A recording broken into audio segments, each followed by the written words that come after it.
Welcome to the Lend Academy podcast, session number 1.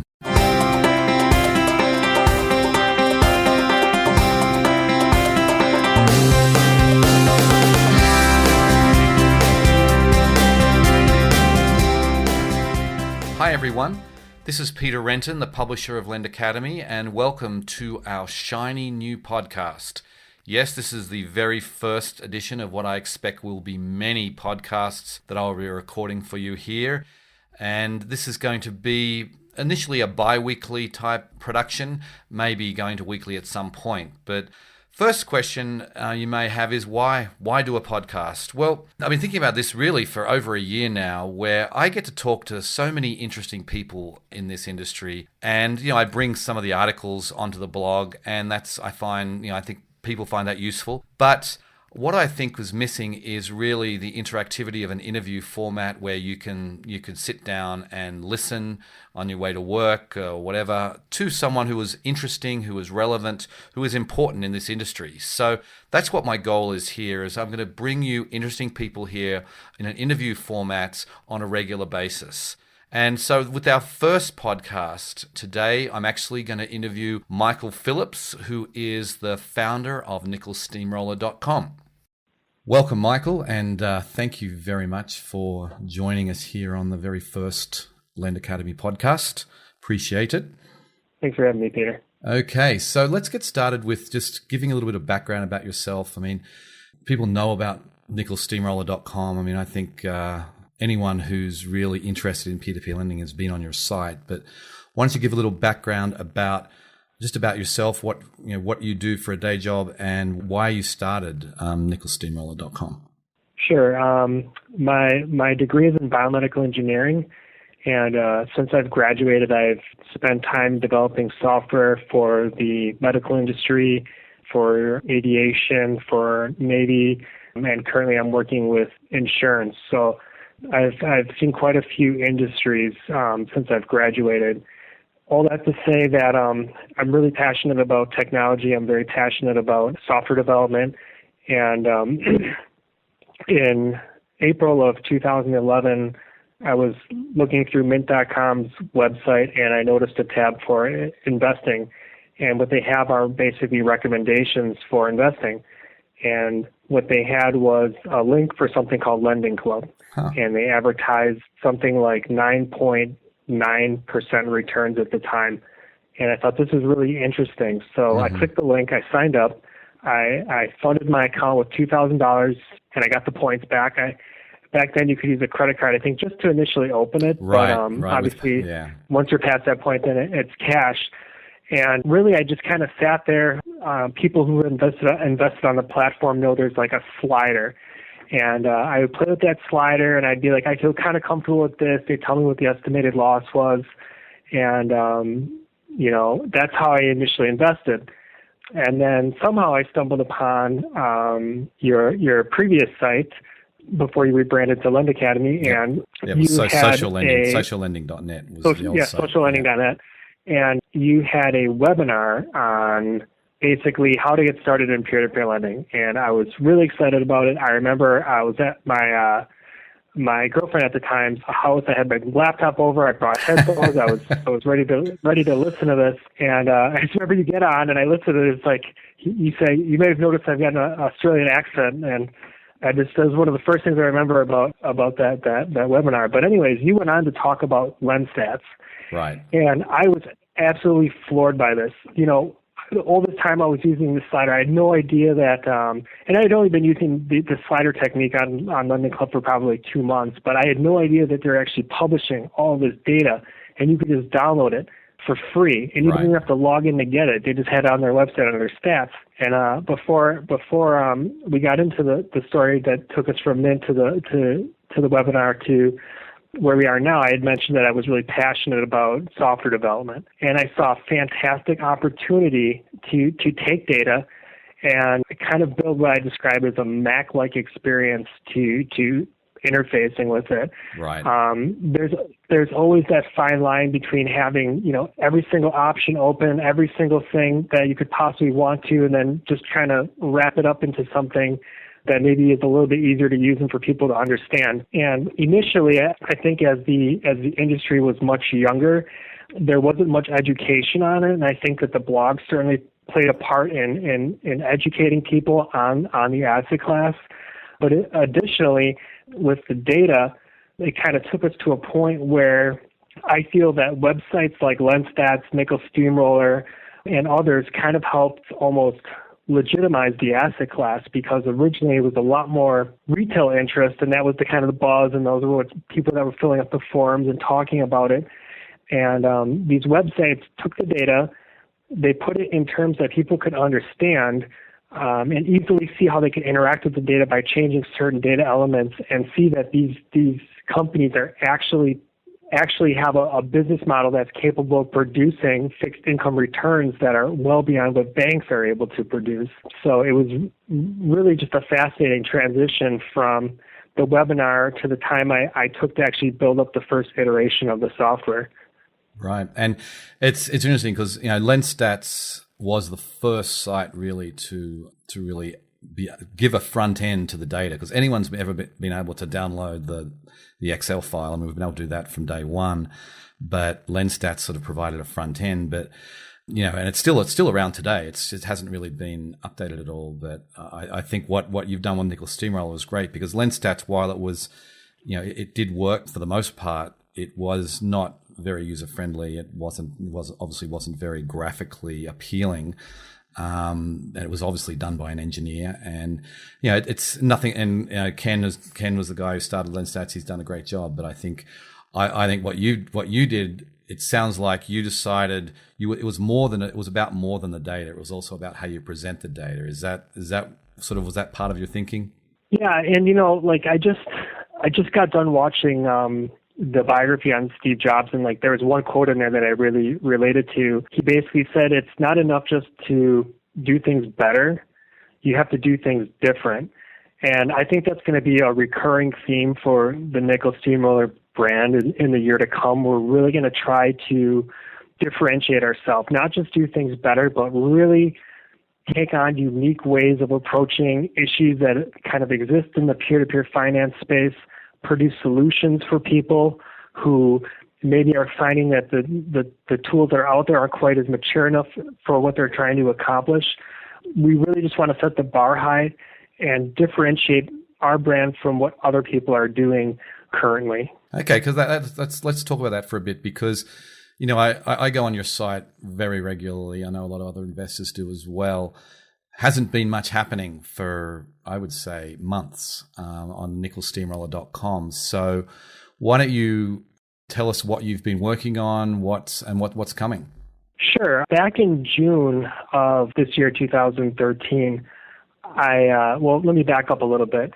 Sometime in May, I had actually reached out to ProsperStats, and I saw what Rocco was doing at ProsperStats, and I thought he was doing a fantastic job filling in the gaps that exist for Prosper. Mostly every website that's out there right now who does any type of data aggregation is pretty much a straight lending club shop. Mm-hmm. Rocco came online and just, I think, blew everyone away with the amount of information, the ease of use, the features that were available for Prosper. It's really the first time Prosper had full representation, from an analytical perspective. So I started talking with Rocco over the phone. I noted right away that we had a lot in common. In June, I flew him out to Wisconsin, and we discussed actually partnering up and starting to merge our assets. So for the last couple of months, Rocco and myself, we've been building Nickel Steamroller 2.0 basically from the ground up, and it'll be the first platform in the world that's going to have full feature, one-for-one for both Lending Club and Prosper. And we've got some really neat features, including folio support. There's a new charting application that I've developed called Explorer, which basically allows you to design any type of chart you can really think of. If you want to look at, average inquiries across all states, you can just build that chart on the fly. So what we're really aiming to do is give people, clarity into comparing the two platforms. They both have a slightly different approach, but it's going to give you the tools to mine the data to test, hypothesis you may have. The back testing is fantastic. Rocco's done an awesome job with some of the innovation that he's brought into the new platform. And I'm just really excited for 2014. I think it's going to be the biggest year yet for peer-to-peer finance. Oh, sure. Totally. And we really hope to kind of be leaders in this space. It's not going to stop with analytics. There's just a ton of work to be done. We've put a ton of thought into the 2.0 version, and we're still hoping to go live before the end of the year. Oh wow, that will be awesome. I know. I mean, you guys already are one of the leaders in the space, so this will certainly solidify it. So you're going to basically have equivalent functionality for Lending Club and Prosper investors. Is that what about for people's individual portfolios? Like right now, you have the portfolio analyzer for Lending Club. Is there going to be something for Prosper? I mean, Prosper is more challenging because you can't just download a CSV file of your notes. Is there anything there that's going to be for Prosper investors? Absolutely. Again, Rocco has brought so much to the table in terms of his expertise with the Prosper platform. We actually have two ways for you to answer your question. Yes, we have full-blown portfolio analyzers for both platforms. And let me back this up a little bit more. We rewrote Nickel Steamroller 2.0, assuming that there's going to be new players coming into the game. So the way we've designed the software is we've got a mandate for ourselves where if you're a peer-to-peer finance platform and you have APIs that have the data points that we need, we can get your site up and running and aggregating on our system within a week. Within a week. Wow. That's impressive. Within a week. We've really built a sound abstraction layer that will allow us to kind of bring the data in and allow you to start comparing these platforms. We really want to be leaders in this. We really want to start treating peer-to-peer finance like an actual asset class. We've got a lot of neat stuff that's coming out. I won't tell you all of it now, but back to your portfolio question, yes, we've got several ways, including using your API credentials. Rocco's found that some people don't necessarily like giving their credentials to a system to watch your portfolio. So there's another technique, too, where you can download your notes by just clicking a link, and it'll basically ask you for your password to download it but not store it. I've also worked out a feature where if you email to this now, it won't work, but you will be able to email your Lending Club portfolio notes.csv file to portfolios@nickelsteamroller.com, and it'll automatically put it into your account. Interesting. Wow, that's slick.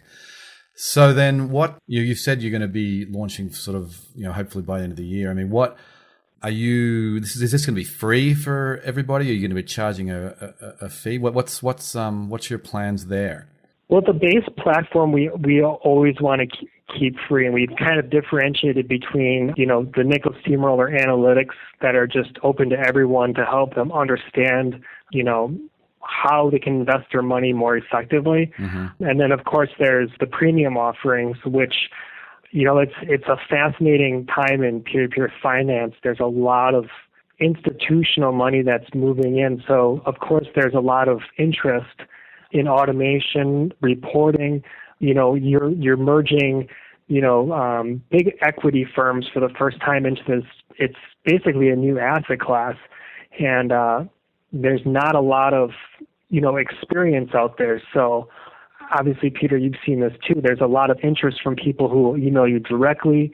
They just want to know information. So the premium services are going to be targeted towards investors who typically are going to be running funds or family offices and are looking for some assistance in how to get exposure to peer-to-peer finance. Okay, so the retail investor type thing, what we've come to know as nickelsteamroller.com now will remain free for the foreseeable future. Yeah, and both Rocco and myself feel strongly about still supporting retail investors. I mean, we both classify as retail investors. Mm-hmm. I'd hate to see a time come where, the only way you can play in this game is if you've got, money. We definitely want to offer everyone the opportunity to understand and build tools for people to build an investment strategy that's going to work for them long term, allow them to tweak it as they need. So on the About section of my website, I talk about Nickel Steamroller being free. And that same about section is going to make it into the 2.0 version of the software. Okay.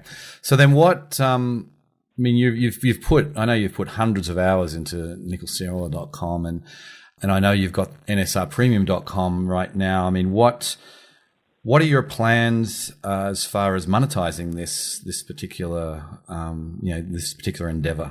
Well, it's interesting. People who manage large amounts of money, if you look at like the main landing page of my website, I track loan inventory, and you can see those little spikes. And, like 6 months ago, those spikes, they weren't like spikes. They just kind of went up and then tapered off. Right. You can just see the demand for this asset class just climb to new heights every month. So there's a lot of demand, I think, for people to use automation for managing large sums of money. Mm-hmm. It's not really feasible for, someone who wants to put $1 million to work a month to sit there and log into the platform 4 times a day trying to invest that, especially when they've got the new money coming in. So Nickel Steamroller Premium is designed to be a platform for people to manage money on. It's platform agnostic, so if new players come online, we can support them as well. I've talked to several other companies who are interested in having their API supported by NSR Premium. The goal is just to basically give people one login to manage any number of accounts. This includes registered investment advisors who want to separately managed accounts. We're just really looking to build a leading tool for people who are used to maybe the traditional equities world and are looking for a place where they can kind of feel comfortable with tools in peer-to-peer finance. Okay. So, yeah, and NSR Premium, I mean, I know that, it's been around. I mean, I've been using it myself to invest through the API for, it's probably been about a year now, probably over a year. And, it's been phenomenally useful for my personal investing. Are you planning on focusing on NSR Premium for the institutional market? Is that what you're saying, or are you? Is it going to be available to retail investors at all, or what are your goals there? Well, there are retail investors on it now. One of the things is my background is in engineering. It's not necessarily in law or finance. So, doing transactions on behalf of a retail investor are a little bit different than doing transactions on behalf of a accredited investor, especially when you've got software that's giving you feedback, portfolio analysis or making recommendations. Right. Really, I think it's a scaling issue too. I can have 1,000 retail investors, I'm sure, but it's a lot easier to scale one account, that maybe would have the same value as all 1,000 retail investors. So, as we move forward, we'll kind of assess how we go on about having retail investors involved. But for the most part, I'm really just trying to scale the platform with what we can handle.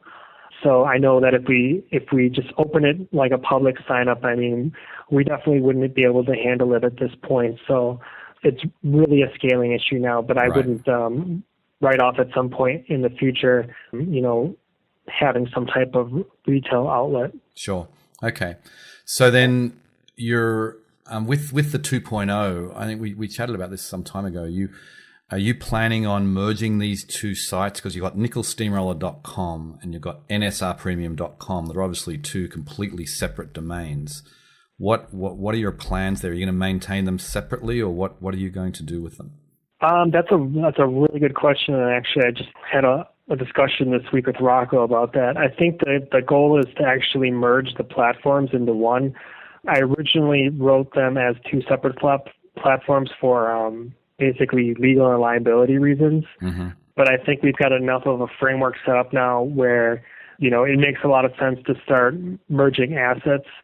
And, it's a better way to do the software instead of having them completely separate and having two sets of code that basically, share a lot of similarities but are completely separate. So at some point it's going to be one and the same platform. That's probably a couple of months out. But for now, the two platforms are completely separate. Okay, so when you relaunch 2.0, that's going to be relaunching on nickelsteamroller.com. Is that correct then? Correct. But what we're probably going to do is put up a beta site first so people can kind of play around. We will be migrating accounts from both Prosper Stats and Nickel Steamroller over to the new version, the 2.0. So we're looking for like a real seamless transition. We're also going to allow people to start using their Facebook or Google account to log into. So if they don't want to create a login and password, they can just click in. And also, one thing to point out, like Rocco and I are very sensitive towards people's desire to maybe not create an account. I mean, not everyone wants to create an account just to use tools. So one thing we allow you to do is actually to create an anonymous account. And it's basically a temporary account that'll last for 2 weeks, but you can use all the resources on it without actually having to create an account. So if you don't want to create an account, but obviously then we can't do the save filters, we can't do the portfolio stuff. One of the things is with Nickel Steamroller 1.0 is I didn't want to save your portfolios on the server, so I would do everything in memory. Right. But it makes a lot more sense to actually put that in the database and leverage the database to do a lot of the calculations to free up the memory. So we do store now the portfolios on the server. Obviously, you can delete them at any time you want, or you can update them. One of the advantages to having them on the server is then we can actually monitor your portfolio. Right. I was thinking that. Yeah. And you can see. Then you can see relevant events. Like this was a default, status changes, things of that nature. Yeah, that would be cool. And I could see, you could even develop tools where you can get, obviously you can track your ROI, but also track, okay, I've had, in grace period, I had 100 notes in grace period over the last year, and 80% of them have gone back to current or whatever. You should be able to, because Lending Club provides that information for the whole platform. It would be nice to see on a portfolio basis what is actually your reality. Yeah, and that's actually with the analytics. I think we're not necessarily going to have this done to go live, but one thing I'd really love to develop, and we're currently working on this, is almost like a VIX for peer-to-peer finance. So obviously the VIX monitor, a volatility index. Is that what you're talking about? A volatility index. Right. They have it for equities, but some type of index to maybe give you an indication of how much interest rates are fluctuating.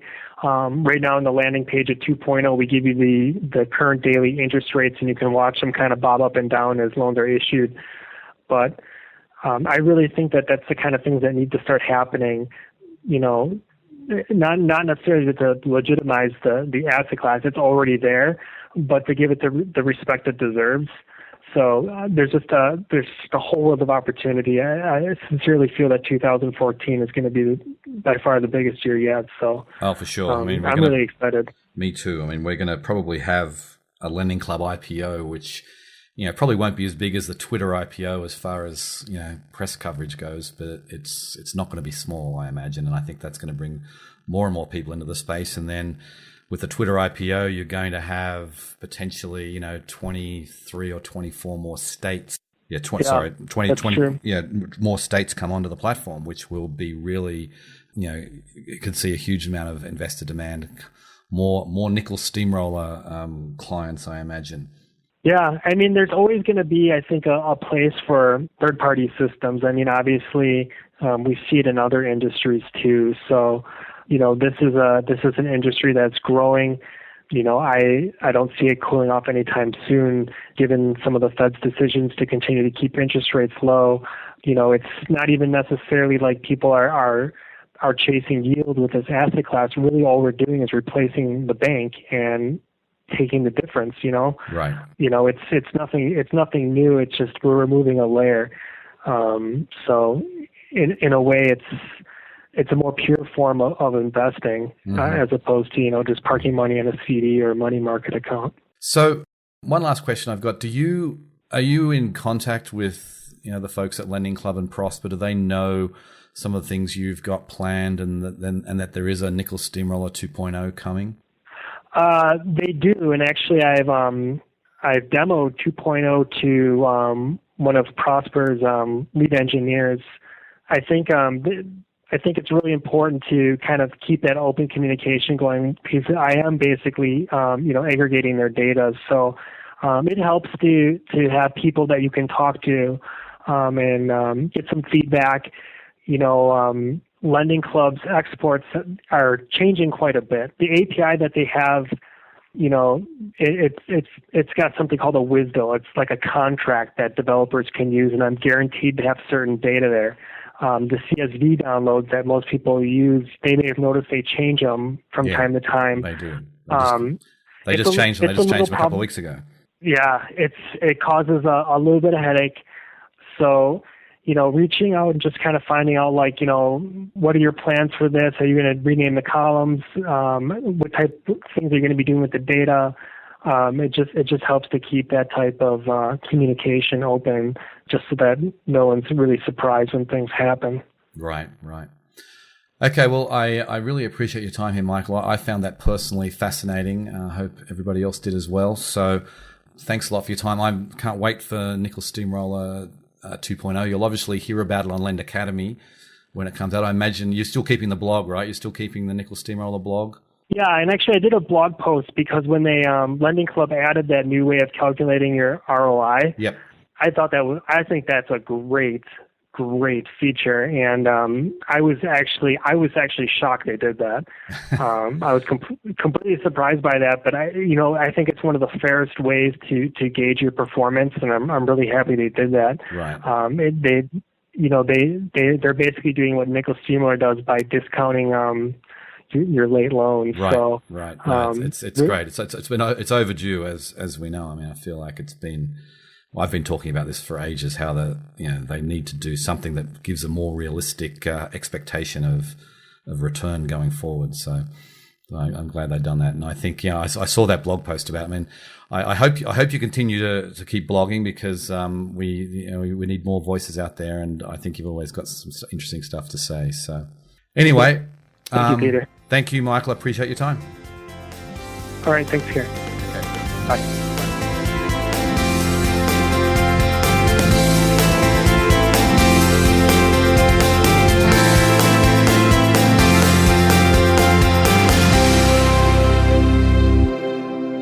Okay, so episode 1 is in the books. I hope you found that useful.